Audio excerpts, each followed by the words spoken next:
Yo, what's poppin', guys? Today I got some nice replays from the Kashtira festival. I mean the XYZ Link festival. All we're gonna be facing is Kashtira, so at least we'll feel good about beating them. I got 3 different decks for you guys today. I have Zefra, Ignister, and SPYRAL, and let's hop right into the replays. Yo, what's poppin', guys? Today I got some nice replays from the Kashtira festival. I mean the XYZ Link festival. All we're gonna be facing is Kashtira, so at least we'll feel good about beating them. I got 3 different decks for you guys today. I have Zefra, Ignister, and SPYRAL, and let's hop right into the replays. Alright, so here we're playing against Kashtira. They're even decked out in that field, and our hand looks kind of interesting. The Wakaushi is here for Gallant Granite to get to Zefrath, but it gets ogred right off the bat, so that's kind of unfortunate. Especially since we don't have much payoff due to like the ban list and everything. So we're gonna have to search this low scale, which stops me from pen summoning either of the Wakaushis. But I'm really just focused on path control here. I'd have loved to get another counter trap or something as well. But essentially what Zefra Path does, for those of you that haven't read it yet, is neither player can special summon monsters except from the hand or the extra deck. So I've been playing around with this a bit in the no extra festival as well. It's kind of funny. So against Kashtira, they have ways to out it. It also can't be targeted if you have a card in your Pendulum Zone. So my opponent's going to Rise Heart here, banish the Fenrir. I'm going to lose some stuff I don't really care about. He's going to activate Birth, and now he wants to use Birth to summon back Fenrir. But this is from the Banished Zone, and the Banishment is not the hand or extra deck, and they're just going to surrender.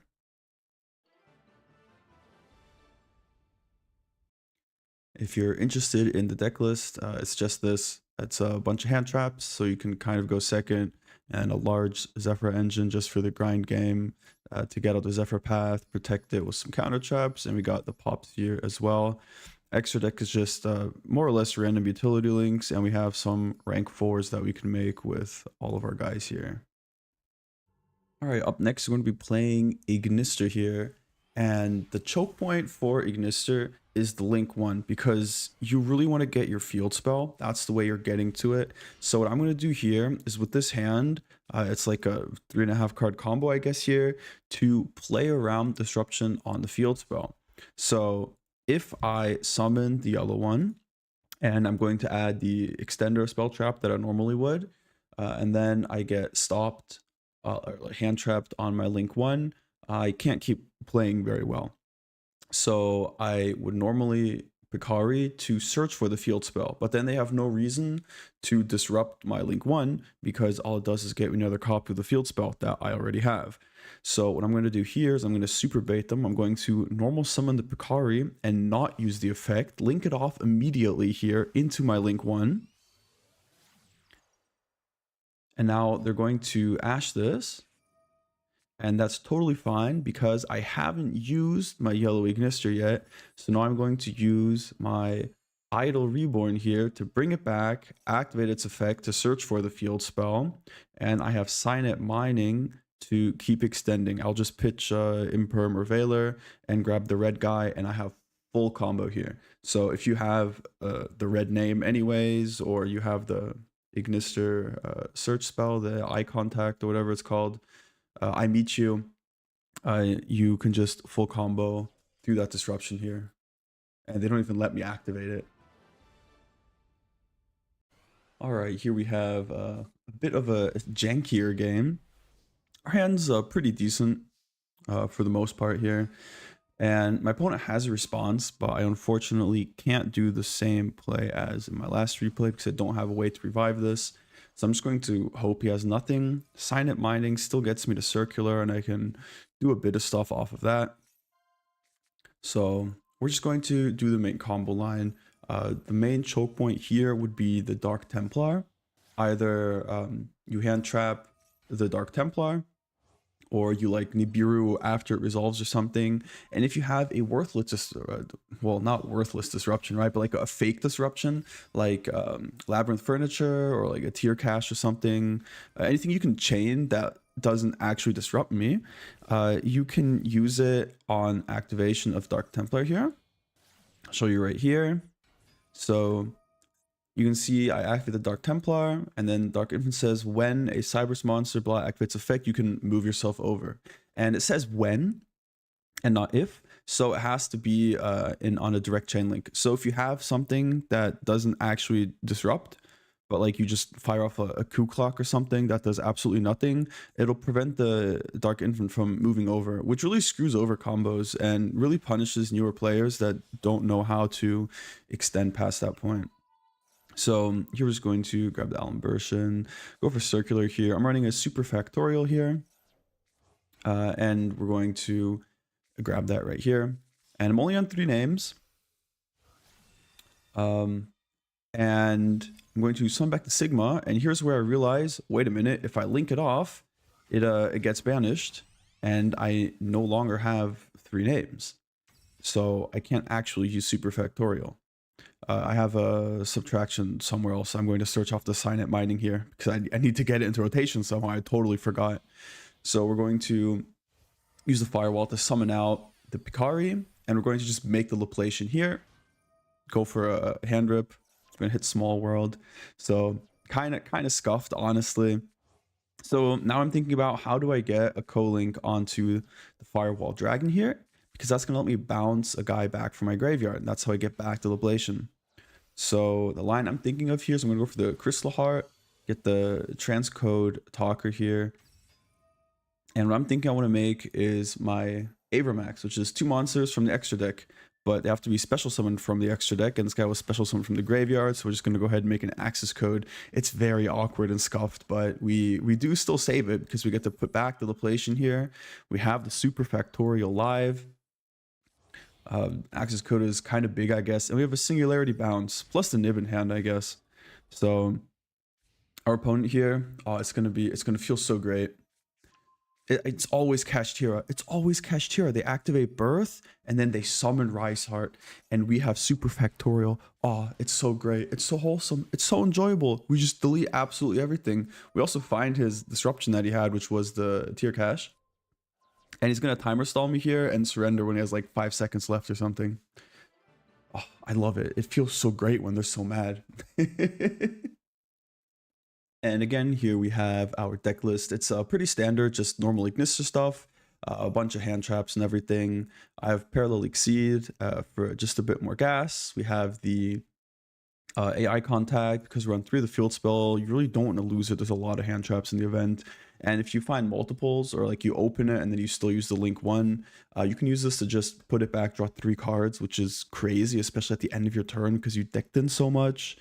Extra deck is also very standard, but I personally don't see much value in the other firewalls. Like Dark Fluid gets you a negate, a monster negate, right? You can also send Marilogic Aggregator and run the whatchamacallit, Mathematic Multiplication here, but that felt like kind of mediocre. So I'm just on Superfac. I kind of forgot about Diameter, so I don't even get the negate off of it, but it worked out really well here. And the list is also submitted on the Master Duel Meta website. And here for our final replay, we're going to be going second, have a quick look at their field and their sleeves. Guess what they're playing? Oh, that's right, it's Kashtira. You'll love to see it. And what happens? Rise Heart is going to go ahead and banish both copies of my big red. I'm already so tilted, man. I have to go second. They're going to put up a Rise Heart, all this stuff. Thankfully, at least Fenrir and Unicorn are both at 1. But I mean, it's not like it really matters. They have all of them anyways here. And I've lost my big red, which is a huge playmaker for me. So I'm going to have to see how I can play through this all here. Got 2 back row as well, which is really disgusting. So we're going to draw into Sleeper. They're going to flip Preparation right off the bat. And I'm going to summon my Fenrir here, see if I can bait something out. It's an Infinite Impermanence, which checks 2 disruptions. So it's a pretty good target here for them. And this is also going to trigger the Rise Heart and the Ogre here, which means my Talents is going to be live. And not sure why they hit the Illusion of Chaos. I think Sleeper or Last Resort would have just been better. I'm going to start zone locking here. I'm going to take this. Now, I don't know why I can't use his quick effect to target and banish stuff. Does this give him like targeting protection or something? Like, not that I know of, right? It's so awkward. Is it because he used it? It makes no sense to me. If somebody knows the ruling for this, let me know, I guess, right? And here's going to use the preparations to bring back the Fenrir, which on the one hand kind of sucks. Now it's Fenrir. I'm going to go battle phase and clear it. On the other hand, it's amazing because it also means that he won't be bringing back the Arise Heart or anything. So fortunately, Nessie hits the kind of useless card in my hand, the Call By here. We're going to draw into a quick fix. And we're going to start recovering some of our stuff here. As you can see, we have both big reds in the graveyard. Not that it matters. I'm going to go ahead and use the Dark to climb into a Selene because his Rise Heart is now in the graveyard here. My zones are getting more and more screwed here. Very unfortunate. And I mean, we have to get back the master plan somehow with both of our big reds being out of rotation already. Going to use this for the search. And I think it's a mistake what I do next here, where I'm going to activate the field spell that I search because I totally forgot about Birth, because now we can banish a bunch of stuff from my graveyard and he gets another zone lock to the double Helix arrow, which is super obnoxious, but we can fortunately keep playing through it here. We're just going to go straight into our access code. And now I know that Shangri has destruction protection. I can't speak. So we're going to use the double Helix here because I need 3 pops for this. It has 2 materials, and then like when it has no materials, I can pop it. And I only have 2 attributes in the graveyard. So we're going to have to sack the double Helix here for the access code. So we're going to use it here without being able to summon anything, unfortunately. But this is going to reveal the top card. So Super Agent gets to pop a back row and special himself out as a free body. I'm thinking there probably was like a way to do this before activating the field spell, so I don't like play into Birth or something. But at least we get to add the Last Resort to hand, which is nice, so we can equip it to the Sleeper. Go for all the pops here, clears up all my zones again. Beautiful Sleeper coming out. And I think there's also a slight misoptimization here. I want to get the Super Agent into graveyard so I can bring it back off of the rescue and get another pop that way. But I could have also just popped only the monster with Sleeper and then used Phoenix to pop the back row and get another draw because the Talons is dead, right? So here I'm going to pause for a bit and we're going to think about what can out my board. Well, you can see there's a unicorn. So can Fenrir do anything to my board? I have battle protection here off of the Phoenix and the Last Resort. So none of my stuff can actually be threatened by the battle phase. We know his Fenrir is banished and it's at 1 copy, so this is not a threat for me. If he adds anything, if he adds Theosis, I can just pop this using the Sleeper, and Theosis fizzles. If it's Birth, I use Rescue Mission, bring back Super Agent, pop that. So none of this stuff does anything. I should just let him like start playing, waste some resources and everything. And he's going to go for Ogre, which he already ran through the good trap, so I would have just popped it anyways. And now, interestingly enough, he goes for a Typhon here. Now, I think you should pop the Sleeper, but it can't be targeted. So I guess he's not bouncing the Sleeper's target. No, it doesn't even target. Yeah, I definitely think you should bounce the Sleeper. He's gonna bounce the access code for some reason. Yeah, that was one of the plays of all time. I know his back row's dead because Big Bang needs a Kashtira XZ, so I'm not even going to bother reviving Super Agent to pop it. And we're just going to link climb up here. Sleeper can pop a bunch of stuff. Just gonna bring this back. I could have also just popped the Rescue Mission to get into graveyard. It's also a card that's legal. It doesn't really matter. And we just go for access code and we play through this disgusting board. Oh, it feels so great. You love to see it. And here we're gonna swing for game.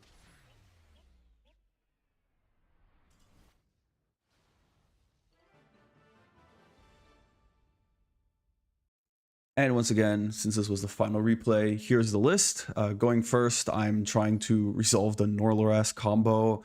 If you haven't seen it yet, I might have a video on it. Otherwise, go ahead and check out Two Tone Shoes' channel. He makes great spiral content, super great.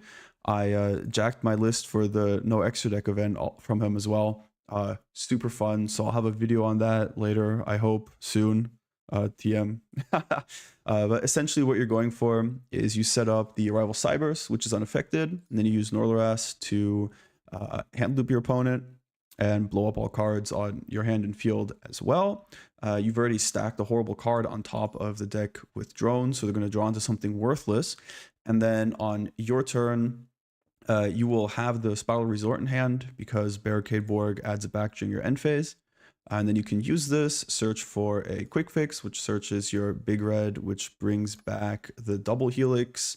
And then you use quick fix, double helix, and your link 6 to make an access code talker who boosts his attack by the link 6 times 1000. And he's at 8300. He can pop if you give him like a mirror force or something, and then you swing for game. And going second, you can see we have some talents here because we're so talented. And then we just have a lot of pushes with this engine. A lot of utility in the extra deck as well. I don't know why I'm not running SP. Maybe it was banned. Maybe there's just no space here. But it was a blast playing this.